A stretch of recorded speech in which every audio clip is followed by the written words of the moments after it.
Alright, in this video I want to do another example of multiplying a couple rational expressions. In this case we have quadratic trinomials in both the numerators and the denominators.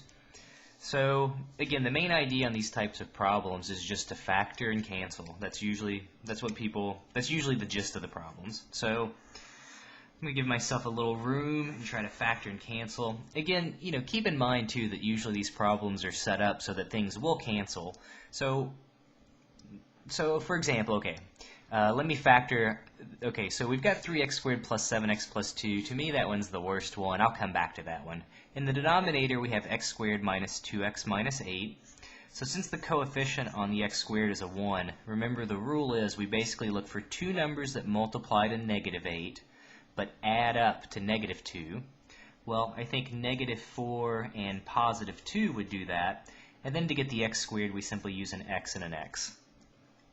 Okay, so I've got an x minus 4 and an x plus 2 in the denominator.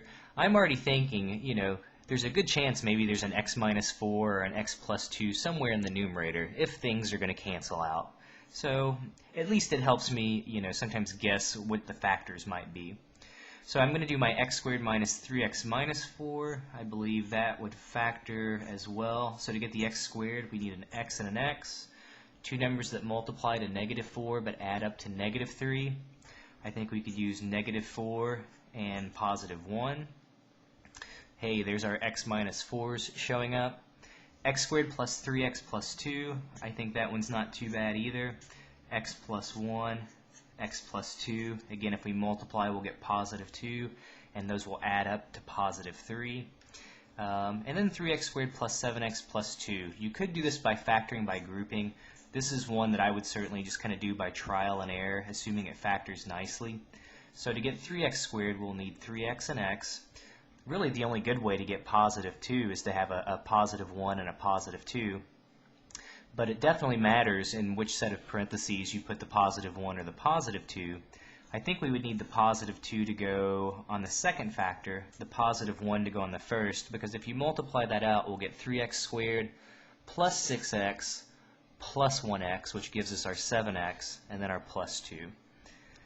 Alright, and now I'm just going to cancel everything out that I can. So it looks like we have an x plus 2, an x plus 2. It looks like we have an x minus 4, an x minus 4 will cancel. We've got an x plus 1 and an x plus 1. And what we're left with, we've got 3x plus 1 in the numerator, and we've got an x plus 2 left in the denominator, and we have now simplified down our original multiplication of our rational expressions.